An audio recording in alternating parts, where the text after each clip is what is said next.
but now it's contributes, to my family so much, and it's a part of my main job, and it is to me in my foreseeable future.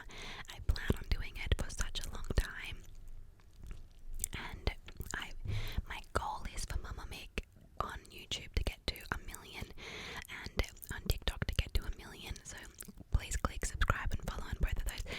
But my goal is to grow them as much as possible, and I feel like it's such a beautiful job to have because I still can be with my kids and I have this flexibility, and I can, for example, do a bunch of work really hard, and then do no work and have it all pre-filmed and go away and things like that. Whereas other jobs, it's very hard to do that. You're kind of either not at work or you're at work, and I find it beautiful that I have that flexibility whilst building this community and impacting people in this positive way.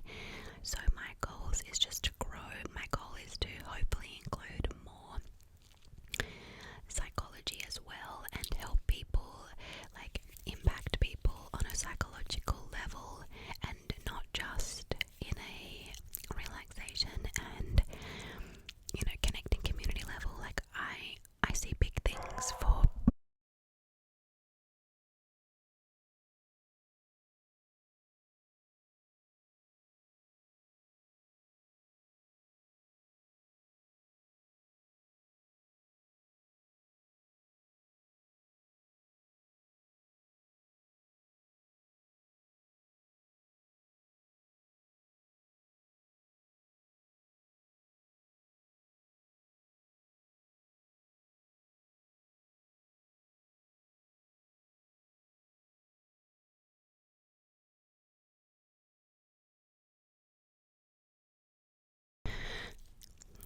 sorry guys.